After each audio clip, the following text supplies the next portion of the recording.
আমার দেখা মতে এই নির্বাচনে আল্লামা জয়নুল আবেদিন জুবাইর গোটা বাংলাদেশের টেকনাফ থেকে তেতুলিয়া, রূপসা থেকে পাথুরিয়া এই বয়সে সফর করেছেন। আপনি যুবক, আপনি কয়টা করছেন? কি বলেন, আপনি কয়টা করছেন? তাইলে কেমনে আপনি ওনারে দোষ দেন? আবার অনেকে বলেন নতুনদের হাতে নেতৃত্ব চলে আসুক। আরে ভাই, উনি মাসে 10টা সাংগঠনিক সফর করে নিজের পকেটে টাকা দিয়ে। আপনি যে ভাইরাল বক্তাগুলোর দেখছেন, ওদেরকে আপনি একটা সফর করাইতে পারবেন না। আমি আজকে আপনাদেরকে এটা বলে যাই, একটা সফর ওরা নিজেদের পকেটের টাকা দিয়ে করবে না। আপনার হাদিয়া নিয়েও আপনার মাহফিলে এসে একটা সংগঠনের কথাও তারা বলে না। তাহলে আপনি কাদেরকে নতুন? আমরা তো নতুন পুরাতন সবাই চিনি। আমরা বাদ বেগুনে টিফে খাইছি, আমরা সবাইকে চিনি। সুতরাং নিজেরা কাজ করুন, আমরা আমাদের কাজ এগিয়ে যাই। আমরা ক্ষমতায় যাইলে যাইতে পারছি, না যাইলে নাই। আমাদের কোনো ক্ষমতার দরকার নাই।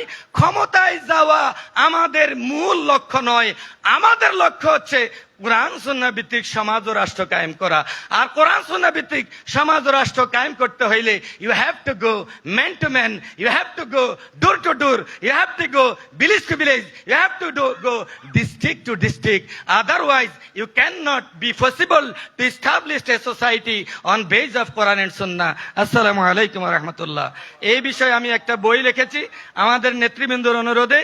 93টা আয়াতে কারিমা কোরআনের এখানে দিয়েছি, আরো 137টা আয়াতে কারিমা দিয়ে আমি একটা বই লিখেছি, ব্যবসার জন্য নয়, যাতে করে আমার আন্দোলনের কর্মীরা ইসলামী আন্দোলন কি সেটা বুঝতে পারে।